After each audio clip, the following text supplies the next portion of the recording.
এ ব্যাপারে আমি যেটা বলি প্রথমেই, যে যদি এই সন্দেহটা, এই দ্বন্দ্বটা সত্যি হতো, তবে কতই না ভালো হতে পারত। অর্থাৎ ইরানের সর্বোচ্চ নেতার মৃত্যুটা না হয়ে, বা যে খবর বেরিয়েছে এরপরেও যদি এমনটাই সত্য হয়ে যেত যে তিনি বেঁচে আছেন এবং তিনি সত্যি সত্যি আপনার মতোই বললেন যে তিনি টেলিভিশনের পর্দায় উপস্থিত হয়েছেন, আমি বেঁচে আছি, যদি এমনটা বলতেন, হয়তো অনেক বেশি ভালো হতো, ভালো হতে পারতো, ভালো লাগতো। কিন্তু মনে হয় ব্যাপারটা এমন আর হওয়ার সুযোগ নেই। কারণ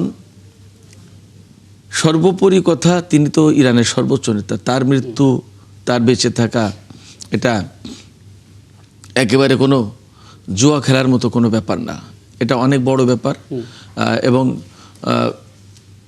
তার মৃত্যু হয়তোবা ডোনাল্ড ট্রাম্প নেতানিয়াহুকে আশ্বস্ত করে, কিন্তু তার মৃত্যু তাদেরকে আবার ভীষণভাবে ভয়ার্ত করে তোলে। ভয়ার্ত করে তোলে এই কারণে বলছি যে সর্বোচ্চ নেতা আলী খামেনি বেঁচে থাকা অবস্থায় ইরানি জনগণ যতটা বেশি ঐক্যবদ্ধ ছিল, তার চেয়ে অনেক বেশি ঐক্যবদ্ধ তার মৃত্যুর পরে।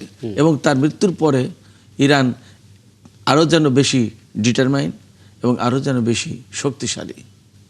তার এখন আর পিছনে ফিরে তাকানোর সুযোগ নেই।